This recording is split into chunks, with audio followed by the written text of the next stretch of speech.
seeming you have already I've seen already it talked before, about it. and it had already indicated slightly about the topic. And I'm very curious to see what this collective behavior is going to do. Okay. Right? Thank you. This collective behavior. Yeah. So first, I would like to use this opportunity to invite everyone to thank our organizer. So because they do a great job in organizing this meeting. We have all fun too. So let me start. So today I will talk about multi-scale and multi-species modeling for collective behavior. These are joint work with my advisor, Ethan Tadmer.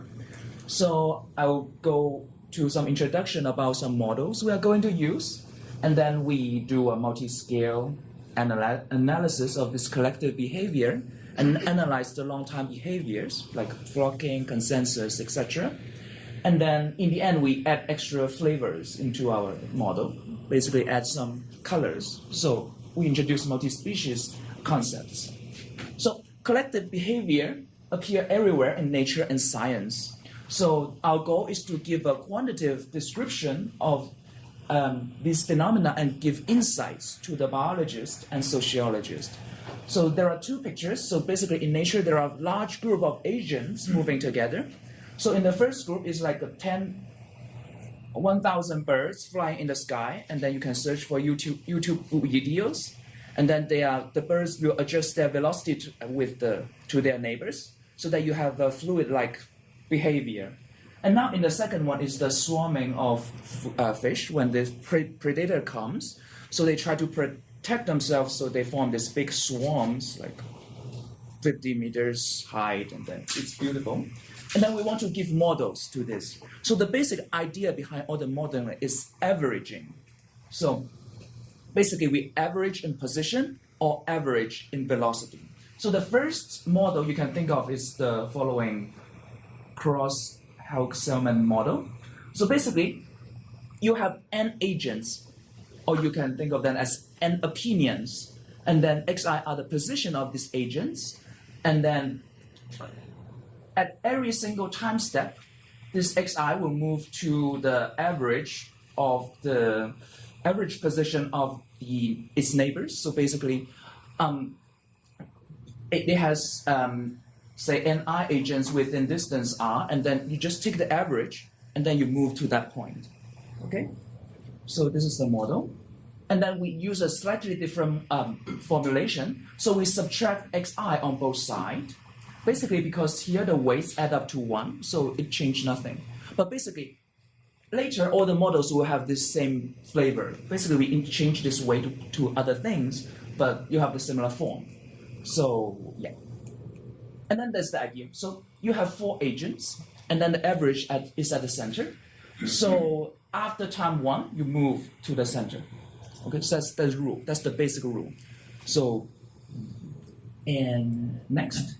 In reality, agents might put different weights towards the neighbors. So for example, you can think of this as opinions, and then the opinions are moving. So when your opinion is very close to mine, so I put more weight on you. I try to agree on your opinion. But when there are some opinion far, far away, so I don't care about them that much. So we instead of putting 1 and then construct a very sharp cutoff here, we introduced an averaging, like go over all the ends, and then we put a smooth weight here. And then the weight is a decreasing function. We call it an influence function in the modeling. And then the idea is just as I described, it's just putting more weights to the agents near you. Okay? So in this model, the agents, you just try to agree with your neighbors. So everyone just agree with everyone else. So you can expect that in the end, everyone agrees the same opinion. So this xi will approach 1 point. So the group reaches consensus if the following happens. If t goes to infinity, the distance between any 2 agents goes to 0. So in the end, you just all the opinion or the position goes to 1 point. You have a Dirac mass. So that's, yeah. So about this thing, the coefficients no longer add to 1. Yeah, that's the that's the very important point here. So basically, this is for the convenience for analysis. But later, we will need to correct this using other. Basically, you can enforce the weights add up to 1, but it will introduce extra difficulty in the equation. So here, the good part of this phi is that it is symmetric. The weight is symmetric. Also, phi xi minus xj and phi xj minus xi are exactly the same. So it's very easy to analyze. So that's why a lot of works are devoted to this model.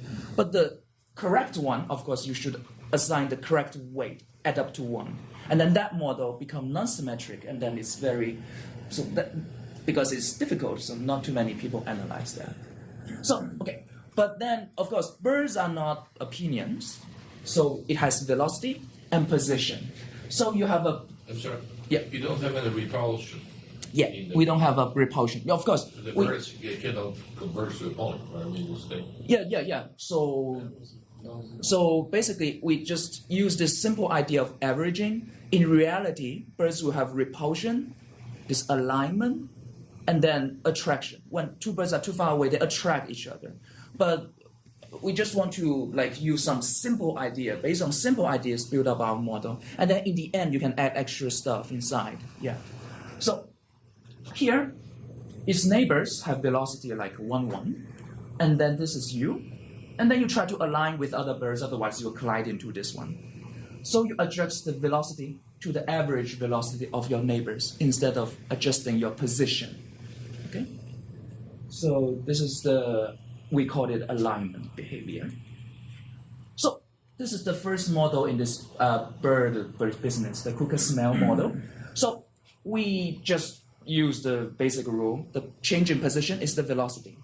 Now change in velocity, same as before, we have this Vj minus Vi, same as in the aggregation consensus model, but we put the weight here. The weights depend on your distance to the other agents. Okay? So it is a second order model because you have 2 ODEs here. Before, we just have 1 ODE. So this makes it more difficult. So, and then phi is again an influence function, C2. Okay? Now here we comes to the problem. We have 2 groups of birds, and then once the weight does not add up to 1,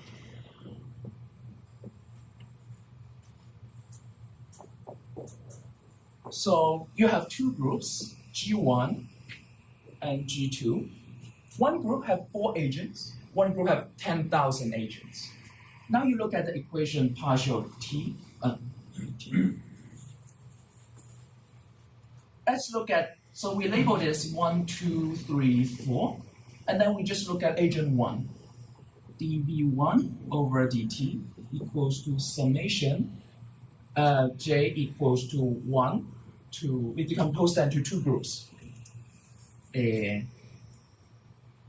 J in group 1, and then 1 over n, and then phi xj minus x1, vj minus v1. So this is the first part. And now we look at the second group, summation j in G2. This is a larger group. And then phi xj minus xi, and x1, vj minus v1. So you have 2 groups. Basically, you look at this agent, you expect that, well, this agent should just look at its neighbors and then adjust the velocity, and then they don't care about this large group far away. But the problem is that in the original model, since the weight does not add up to 1. Let's put it on the one side. Yeah. But I want to analyze here. Yeah. In G1, of course, because the distance is so far away, This is small. this is very small. That's exactly as what you expect. So we don't care about it. But what happens is here, very, very large, right? No. yeah, this is very large. This, No, because this is 1 over n. 1 over One n, over n. the weight, yeah, because this, it just look at the whole group, right? 10,004. So even though you have a very strong interaction, this normalization actually kills it. So in the end, you have, okay, no one moves, no one changed their velocity. So this is, even though the model is very simple, the advantage of the model is that it is very simple, but the problem is that the normalization have a problem. So this is first discussed by Sebastian Marsh and Aidan Tanner. So they enforce the correct weight. So here we will have a weight degree I, which is the sum of all the Vxi minus xj's, and then you divide that. So now you enforced the weight to add up to 1. So that's the idea. But then the problem, now we have a new problem. Here, this weight is no longer symmetric about I and j. Okay? So, but in the end, we can show that this is degree I is more or less bounded from below and above, so it will cause not too much problem in your analysis. So for simplicity, later I will just do the cooker smell without this normalization. But it's very important to understand that, well, the weight has a problem. Now, let's look at flocking. So we expect that every single bird adjusts the velocity to the neighbors. So the limiting behavior should be like this. So the distance between any two birds is smaller than a number d, and then in the end they should approach the same velocity v infinity. So that's the long time behavior we are looking for. So that's the mathematical definition. So if the group of agents converge to a flock, if the following conditions are satisfied: 1, the distance between any two agents is finite, and then the velocity variation decays to 0. Okay. Now, here we can do some simple math to show that actually you have constant flocking. So recall the classical Cooker-Smell model. The advantage of the model is that this phi is symmetric. And then first we can show that the average momentum is preserved. You just look at the sum of all the velocities, like the average velocity of the group. And then it's preserved due to the fact that, okay, you just plug in ddt, and then you plug in the equation. I found this on the web for preserve the due to the fact that, okay, take a look. Why? Yeah, now you're symmetric, so you can decompose it into two parts. Now by symmetry, the key point is that by symmetry you can replace all this I by j, j by I, and then the second term becomes exactly the first term. So it is 0. So as you expect, the total momentum should be conserved. And now next, without loss of generality, we can assume that the average velocity is 0 by changing to a moving frame. And now we just look at this equation have a natural energy structure in it. So it's it decreases the energy, okay, with this assumption. So you 1 over n, you calculate, okay, you plug in the equation, you have this. And then again, by symmetry of the phi, you can use some symmetry, and then you have this. It is Vj minus Vi, Vi minus Vj. So it is a negative number. Negative number, and then you can pull out this minimum of phi, and then you can show, wow, this is smaller than 0. But we want to give an exact rate. So what we do, you just multiply that out by the assumption that the center momentum is 0, so this cross term becomes 0, and then in the end, you have an exponential decay of the energy. So like first we just show that, okay, the energy is non-increasing, and then here, using this trick, you can get a very exact decay. But then the problem is, okay, phi minimum. And then next topic. So if you did all this on a continuous level, you would be using something like skew symmetry Yes, and yes. orthogonality. Yes. On the symmetric level, you will integrate rho u squared dx, and then in the end, you have something like integral rho x minus y, ux minus uy, x minus y, rho y, something of this flavor. You look at the energy, in that setting. But okay. So here the key is that, okay, if you want to get a rate, you have to assume that the influence function have a lower bound. But this is, of course, in general, it's not true. You don't care about the people 1,000 meters away. So this is not so good. But actually, you can, with some work, you can prove that the flocking behavior actually happens if phi decays sufficiently slow. So you just need to assume this condition, integral from 0 to infinity, phi r dr equals to infinity, you can guarantee flocking. So this phi r you can just decay like 1 over r. Any influence function decays slower than 1 over r, this is fine. So it's more or less well understood in the community. But then what's not well understood is when this condition is violated. When the integral is smaller than infinity, for example, you have 1 over x squared decay, and then all the results are not known. Okay? So let's look at what happens in this. We'll just look at the compact supported influence function.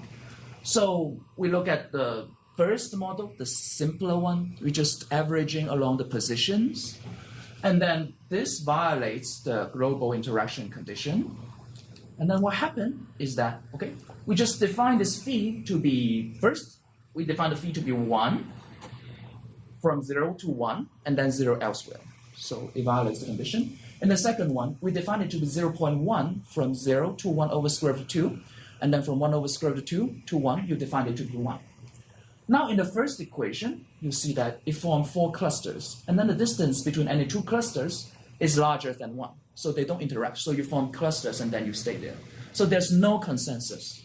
And in the second model, you can see that, well, even they form clusters, the distance between any 2 clusters is smaller than 1. There's still possibility for them to interact. So they try to aggregate and then into 1. But this is a very unstable phenomenon. So because some perturbation of the data might result in like 2 big clusters. So it's hard to analyze. But then it tells you, well, the most original model, 1 over ni, summation ni, to just put the weight in your neighbors, have a problem. Okay? So this is the... There's no diffusion in the model, right? Yeah, there's no diffusion in the model. There are people analyzing this model. They put in random Brownian motion, and then in 2D, because they first predict what's the distance between any 2 clusters, and then they assume that clusters do random Brownian motion, and then in the end they must collide into 1 cluster. But that's using the property of Brownian motion, so it's not so. Yeah, okay, it's not so. Okay, now next. We finished all the agent-based model, particle level model. We do the multi-scaling modeling. So when the population of the agent is very large, as we discussed yesterday, you have 10,000 birds, and then the dimension is 600,000. And then the dimension is very large, we try to compress information. We just want to look at the macroscopic behavior of the groups. So in statistical mechanics, people face the same problem. It is related to the Hilbert-6 problem. So Ron have talked about Hilbert's 13 problem, and how to derive this problem is about how to derive fluid equation from Newton law. So because we would like to bring these ideas into our modeling, and then this naturally introduce multi-scale into the modeling. So of course the Hilbert's idea is like, as mathematician, we want to derive everything using basic mathematical axioms. So the basic mathematical axiom is the Newton's law, and then you want to derive all the other models using the Newton's law. And then this is still unsolved, this problem. So let's look at the particle level. The Newton's law is very simple, and then because there's no forcing, but there is collision. So this is the main difficulty here, and then it's Newton. And now next, there's a very important concept in this business. You consider the empirical measure. Basically, it describes the probability of finding one particle at position x with velocity v. So this is in our agent-based model, you can think of that as this is the position of the agent. Vj is the position of the velocity. And then this is a probability measure because you normalize it by 1 over n. And then in the end, if the agent is sufficiently large, you have a lot of agents, and then you can hope to prove this theorem. The Newton law converges to the Boltzmann equation, and then this is a linear equation on the left-hand side, but all the problematic terms comes from the collision part. So it has all the negative adjective in PDE, so degenerate, non-local, non-linear, blah, blah. And then the solution, you can just understand it in a renormalized sense, and blah, blah. Yeah, so that's why this problem is unsolved. Okay, now, we don't care that much about the individual particle's velocity. We cannot observe that. We just care about the macroscopic velocity. So we just take some average, you integrate the V, this is a microscopic velocity, you integrate that out, you have the density of your fluid, and then you integrate the Fxvt with V, the first moment, you have the momentum. And then in the end, you can show that, okay, the Boltzmann converge to the Euler equation or Navier-Stokes equation with different scaling. So this part of the work is proven by Gauss and Saint-Raymond, but then the first part of the project is proved by Lanford in the 70s. Then you might ask, okay, since the two parts are already finished, then why not? Why the problem is still open? It is because the proof from the particle level to the Boltzmann level the time span is extremely small. And then the time span is like 1 over capital N. Like you have 10 to the 23 particles, and then the lifespan is only 1 over 10 to the 23. So it does not guarantee the passing to the limit in the second step. So this whole process is still missing some key steps. Okay? So this is Euler and Navier and Sir George Stokes. And now next. We introduce this to our mesoscopic frocking model. We introduce this empirical measures, and then you don't have to care too much about this equation. And then basically it's a Boltzmann equation with some collision like this. So it's not the original collision kernel, just the alignment. You can just say alignment kernel. Now, we again take the density and then the momentum. You end up with the hydrodynamic Cooker-Smell model. So again, you have a continuity equation about the density. And then basically all the particles are transported by a velocity u. And then the second part is a compressible Euler equation without pressure. So you have to do some assumption here. And then with forcing, with commutator forcing, phi is the influence function. It convolve with the rho times u, and then subtract phi, convolve rho times u. Okay? So you have a commutator forcing here. Now, if you have a Morsch-Tadman model, you can have this from the degree I, you have weighted by phi convolved with rho x. So you might think, okay, this looks much messier than this one. But actually the denominator, this thing, because phi is bounded in C2, and then rho is bounded in L1, and then with good assumptions, you can see that this term is bounded from above and below. Okay? Okay, movie time. So let's see how this works. So this is a slightly different model, but basically the same. Basically, the agents are moving with velocity 1, and then they try to align with the other agents. And then you see that this is the particle modulation, this is the hydrodynamic calculation, and then you see the structure here forming. This is periodic boundary. Periodic boundary condition, yes. And then you see the structure, and then in the end you can see, let's wait a little bit. And then you see this almost moving at the same velocity. And then you have a fine structure here. So, yeah. The neighborhood is always fixed, right, for each terms? I mean, neighborhood is... Oh, neighborhood is everywhere. You just put a weight. No, like when they fly, like one bird can die. Yeah, Your n is fixed, right? n is fixed. Yeah. And then the neighborhood basically just assigned it everywhere because we want the influence function to be non-compactly supported. So that's a global, we're solving a global problem. Then if you have a dense system, right? A huge dense system. Yeah. If you wait, I thought Yeah. you were still in the cutoff after a while. So look. Yeah, because this is bounded, so you don't have to worry. This is a periodic domain, so your fee is just you can stop somewhere, right? But the simulations have you shown? Did they have that? Did they have a finite? I mean, how do you call it? Interaction region or whatever, right? Or was it infinite with a decreasing way? Now, Increasing with a decreasing weight. Yeah. So this is in a periodic domain, so, but the so this was what 10,000. I'm not. Yeah, I'm not So sure. it was a dense system, right? So it's a the right hand side here It was never solid. It's just a time step. is a time step, right? Yeah. So it's explicit time step.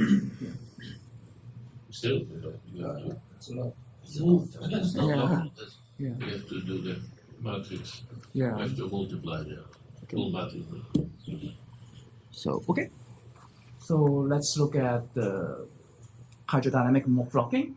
So again, we assume that the distance of any two points in the support of your density is bounded by d infinity, and then when time approaches zero, the velocity difference between any 2 points approach zero. So this is the natural generalization of the original agent-based flocking model. And now, by Chang-Hui Tan and Ethan Tadman, they show that, well, if the influence function is global, and then strong solution to the system exhibit flocking behavior. So if you have good, sufficiently regular solution, and then the long time behavior is like this, everything converges to a moving flock. Then the challenge is how to prove that the equation admits classical solutions. So you want to prove the regularity of the solution. So this part is more on PDE side, but I can do some, I can give a very short description here. Recall the Cook-Smell model. You have something like this. You have a compressed 1D, compressible Euler equation with commutator. And then one-dimensional for C2, you have a condition like this. If your initial derivative plus some number is bigger than zero, then the solution is global in time. Otherwise, the solution blows up in finite time. The star is called convolution, right? Convolution, yes, because star is the convolution here. Basically, you have some influence range, and then you use the phi to communicate. So, idea of the proof: you just take the derivative on both sides, and then just use some simple observation. This term ux is exactly here. You replace that by partial t. So these two terms, you have negative partial t minus u partial x, each convolve with rho. And then here you have the same structure, partial t plus u partial x. So we combine them into one, and then collect all the terms on the right-hand side. And then this is the material derivative in fluid mechanics, and then you just change to an ODE. And now you see that if this quantity is positive initially, it is positive for later times. And then for this equation, you can, for this ODE, you can see that if the ux cannot grow to positive infinity, so basically you have a uniformly bounded ux. So this Lipschitz for all the time, and then basically you use some PDEs, you can show that the solution is smooth for all time, if your initial data is smooth enough. So that concludes the critical threshold in 1D. And then the challenge is for the singular interaction kernel. In this case, I didn't do this work. And then this is a series of work by Chang-Hui Tan, Ethan Tadman, Kiselev, Roman Shvitko, Lanya Rizhik, and Tando. So in this case, you have to, on the right-hand side, it becomes a non-local interaction. It becomes like a fractional Laplacian So, it's more or less related to the fractional Laplacian, like in integral form, u alpha x minus u alpha y over x minus y plus alpha. So basically, it behaves like a fractional diffusion. So in this case, so it's more or less like a diffusion. In this case, the solution is global in time, so there's no problem with the well-postedness, and then you can show flocking. Okay? So this is a drastic difference between the smooth influence function and then the singular influence function. So what my work is that we extend it to 2D, and then with some good assumptions, you can prove that if the time. When you say well-postedness, what exactly do you mean? There exists a unique smooth solution for all time, and then the solution behaves like the flocking behavior. That's a long time behavior. But usually well-postedness includes some continuous dependence on data. Okay, so no. Just existence, uniqueness of smooth solutions for all time. Regularity sometimes. Yeah, no singularity for all times. Yeah, and some regularity sometimes. Yes. Some regularity sometime. And then once you get that, you can prove the consensus, right? Oh, no, you can prove the flocking. This is a kind of a stretchy use of the method of well-postedness. Oh, yeah, sorry. For us, yes. I should be more careful with this. Yeah. Just existence, existence, uniqueness. Okay? So this is the result, and then divergence is bounded below as before. And then because you have two-dimensional effect, you have to assume that the spectral gap of the gradient of the symmetric velocity gradient matrix is bounded above. Just some technicality. So we can extend that to 2D. But the problem is still not completely solved. Now, we add some flavor into our model. So we add a species. So can I ask you, what is the main obstruction? Main obstruction, It's yeah. not completely solved. It's not completely solved because you can look at the region. I just plug the. Okay, so basically you are phasing. You can look at an equation like this. Can you use that back pen? Yeah, sorry.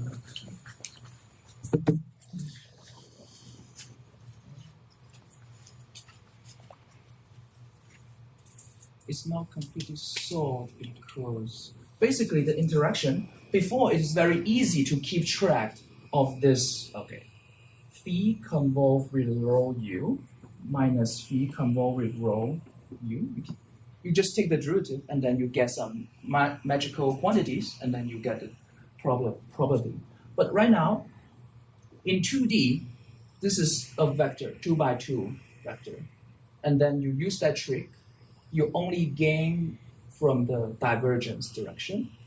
But for the other part, because in 2D you have some vorticity, you have some stretching, and then there are extra 2D problems there. So in order to control these errors, we have to assume that you have to prove the flocking behavior at the same time. Yeah. You have to combine the two. Because that flocking will eliminate this. Flocking will eliminate the 2D effect in the long run. Yeah. But then sometimes it is not good. You have to have a very sharp control of these terms. Otherwise, there are some regions which are not clear what happens because you don't have a sharp enough error estimate. Yeah. Do you think this is a lack of efficiency of the model or of the analysis? Analysis, mainly about analysis. And then 2D, the singular interaction is completely open. We don't know what. But maybe that the model allows too much. Yeah. The model, in hydrodynamic, this is because it's ultimately phenomenological. In a way. Yeah. Try to mimic what you observe. Yeah. It's not coming from first physical principle. Yes.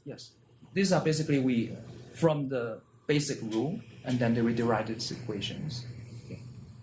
And now, next I will use the remaining 10 minutes to explain the multi-species modeling, and then this is a recent project we did on.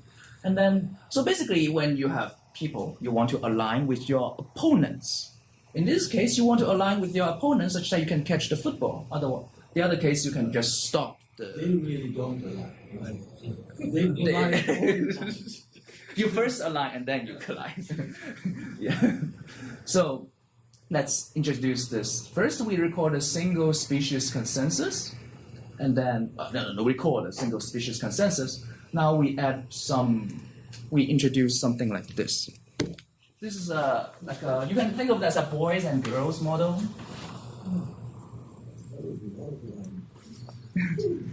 Boys and girls. Okay, so there are two groups. One group is boys.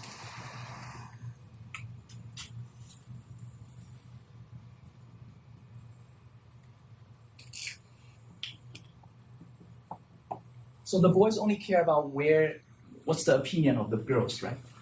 So they only look at here. That's a good model. Yeah, and then the girls care about the opinions of the boys. Maybe rare. But boys among themselves, they don't give too much opinion about the other boys in this case. So no self-interaction.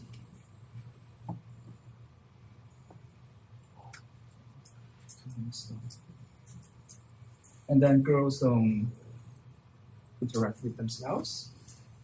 So, yeah, in a later model, of course, you can assign some coefficient here and then do the job, yeah.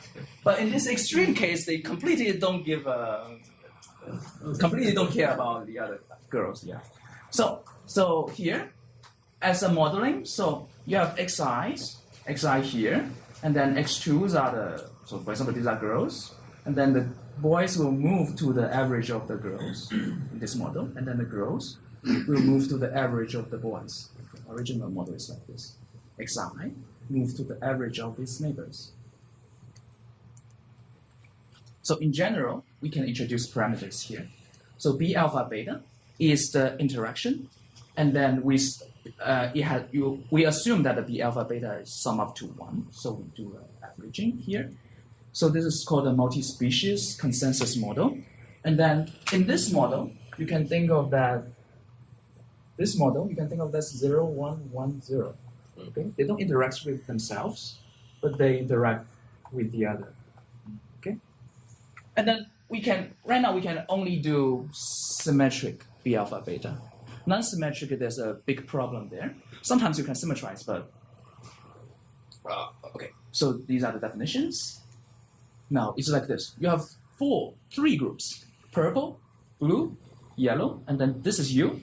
And then you put more weights on these 2 purple opinions. So before you have 4 blue, and then you move to the center. But here you favor this opinion, so you move towards them. So you have a completely different dynamics here. Not completely different, but slightly different dynamics. And then we introduce this to agent flocking model. And then xi will evolve like vi. Vi will adjust their velocity. First, you have the averaging, and then you put a weight here. Okay, so this is a multi-species thing. Now, okay. So for example, you have 3 teams. These teams are moving in a completely wrong direction, so they are losing.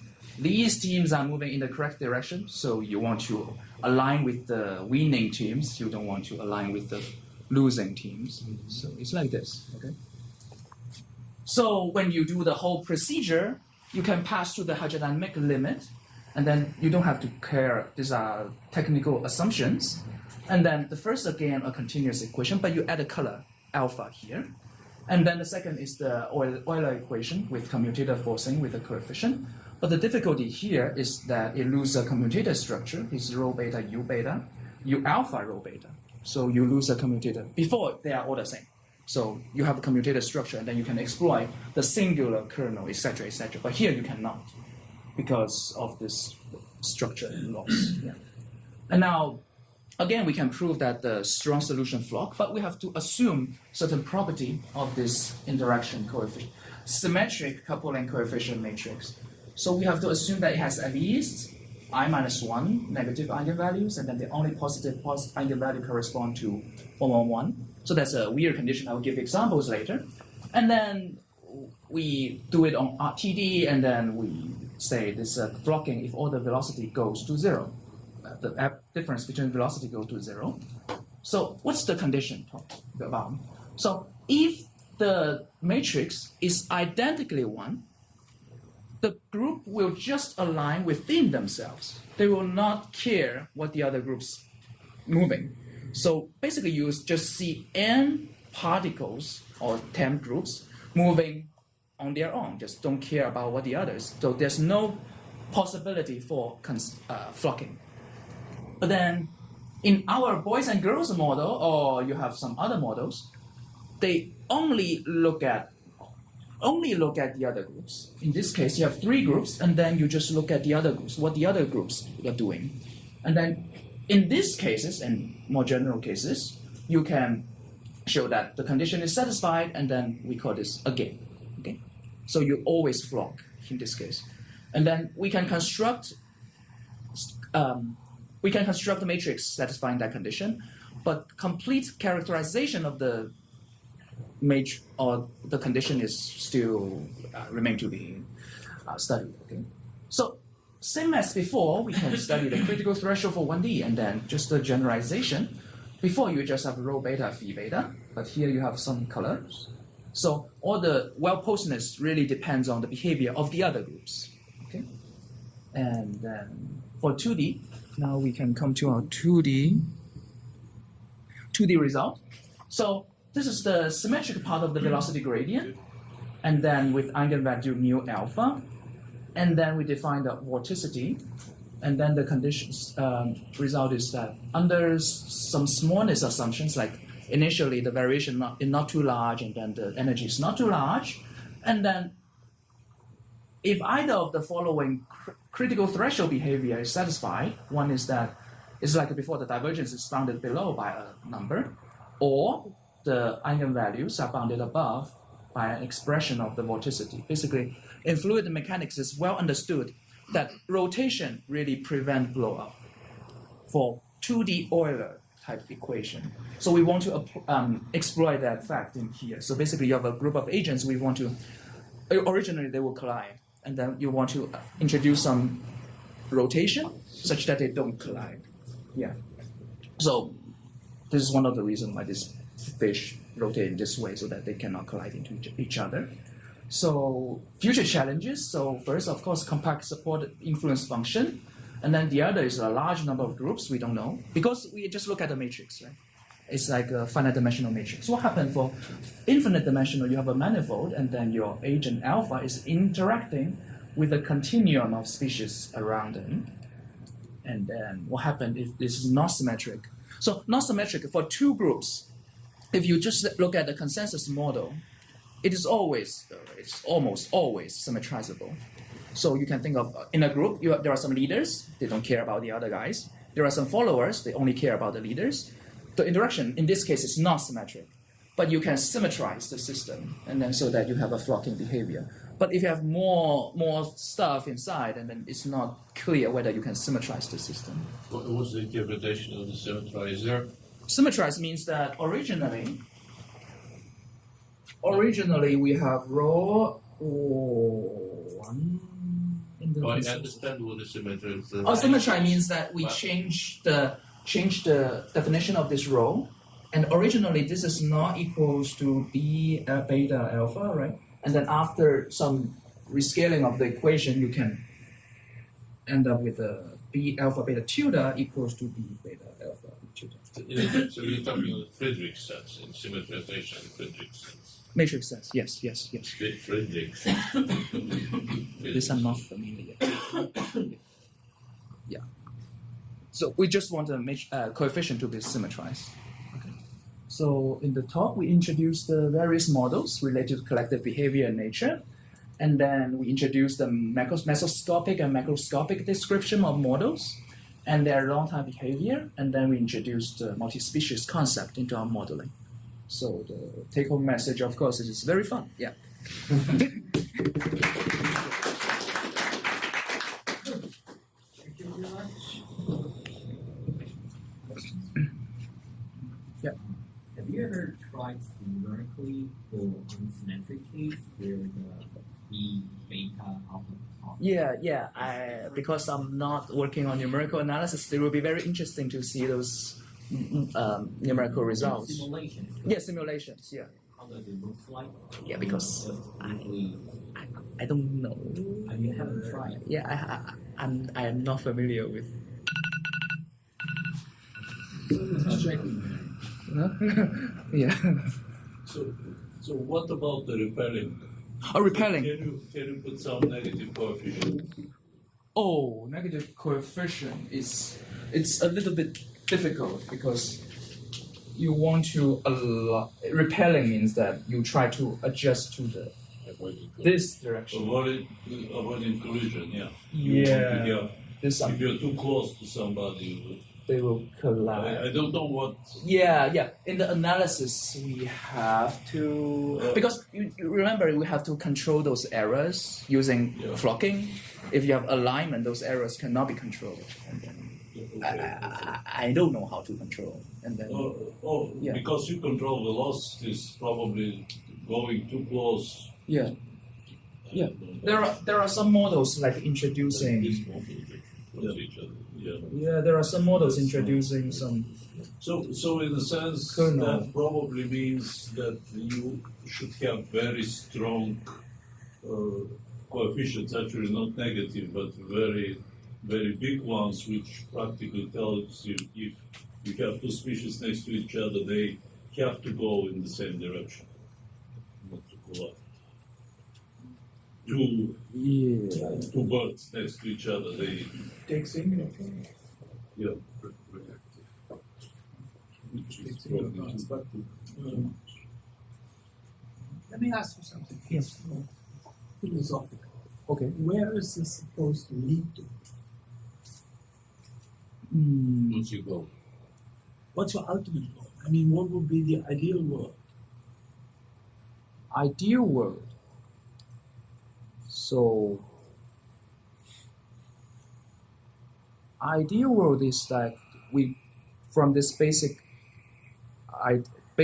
ideas, we develop the models, and then maybe in the end, we just, by clear understanding of these models, we can try to control. What? Control the velocities, control whether the flocks are convergent, consensus population. And then this is one application, of course, people are doing that. And then, yeah. So do you think it's going, for instance, to have impact in social sciences? This I'm not sure, because we just, like, ideally think the opinions move like that, right? But we really don't understand how the human brain works. So whether it gives a very good description of the social science, I'm not sure. But, so let me specify my question. Is your research driven by the attempt to better and better reflect something that you observe but maybe not understand in the real world? Yes. Or is your objective more to refine the analysis and simply enlarge the pool of creatures, of files which you can handle, and the type? Oh, So of this course, is more- if you have a real life, of course, just we focus on the real life application, right? No, I'm asking you, what is guiding the thought? Let's put it this way. What's guiding the thought? What is guiding the steps in the research? What is guiding the research? Basically, in many papers they try to You. me. What was guiding you? So, I try to, as I talked about before, at the beginning I want to give the quantified characterization of this collective behaviors and have better understandings. Okay. So one observation we see is that, if you add in some rotations, it actually have some effect of smoothing the flocks. So basically, if you have a large group of people there, maybe doing some rotations inside, you prevent people from really colliding to each other and then have some big herds, right? So I just try to learn something from these models and then see if that's really the case in the real life. yeah, if it doesn't work, maybe the model have a problem, and then if it does work, it tells us something like in a one line about what you should do in your life. Yeah, You're looking at optimal control. yeah, people are looking at optimal control. I'm not looking at If it. you have this flocking behavior, then probably you can control such a population with very few parameters. Yes, that's called the sparse control. Sparse control. In a way, by introducing the quantity file opens a universe of possibilities. Yes, Right? yes, But usually, In we real- look at balance laws in physics, it Yeah. maybe go back to a constitutive law, but there's a much smaller margin of decisions you can make, and yes, which are yes, guided yes. by physical knowledge. Yes. But here it's completely This different. is a universe. Yeah, you see. but there's another branch of the research, like given this behavior, we try to learn what is actually this Now feed. you are going to an inverse problem. Now you Yes, really want that's to learn about learn about this feed, I see. and then what exactly is the feed? Does it follow any properties? Does it follow the assumption I give here? Maybe it doesn't follow, and then it will trigger new research interest. And then if it follows, and then it's good. Yeah, it's like this. So there's another branch of this work, like studying the influence function in the other groups, in the other So professors. what these people do, they make an ansatz for the phi, they expand it, there are some parameters, then they look at the model and they have the measurements, and then you are back to data assimilation. Right? Yeah, I think that's what they need to do. Yeah, I think that the construction of these kernels, yeah, is again very challenging. Here we just take it as a granted, but of course this is a very deep problem. So, if you consider your problems, you consider them for infinite domain. You have no boundaries of your domain, so you let the flock goes wherever it likes to. But have you considered something on the limited domain? Say, Yeah, there's a challenge for this equation. yeah. There's an important challenge in this equation. So here, the first result is on infinite domain, and then the second result is on torus, because we want to avoid vacuum. That's also Yeah, that's also infinite. That's also infinite. In a sense. Yeah, Well, okay, what yeah. I'm interested is say, if you say you want to consider human behavior, say, Yeah. imagine that Yeah, there are people in the stadium and they Yeah. certainly say, okay, Yeah. you want to exit Yeah. because there's free hot dogs there. So. Actually, there was a big catastrophe a couple of years in Germany where they had a festival in an enclosed area. And all of a sudden, people start to feel there are too many. Interesting. There were too many, and the access to this area was actually a tunnel. Yeah, And around it were high walls, and you couldn't just get out. And Yeah. as soon as that density increased too much, And then people started to started to panic. yes. Many people died. Yeah. Just from this, they were trampling on each other, trying to get out. There was this kind of Yeah. tunnel. There are also some results, but this is in the French school. This Pierre Lyons, they work on this mean field game, and then people do this numerics and then study how to, for example, there are some crises happening in this room, and then how people should go out from these two doors. Yeah, but hydrodynamic models, they are also limited domains. So that- Yeah. They're always haunted by the boundary conditions. Yeah, boundary condition is Because very they depend tricky. in a nonlinear way Yeah. on the characteristics that are developed Yeah. by the solution, which you can't maybe predict. So this is haunting them. The battery is there. The batteries. Okay. Yeah, I guess that's it. Anyway, Yeah. I think That's it. Yeah. this is it. Yeah, the battery is dying. Okay. Yeah. I still have 17. Okay. Okay. Thank you very much. Thank you.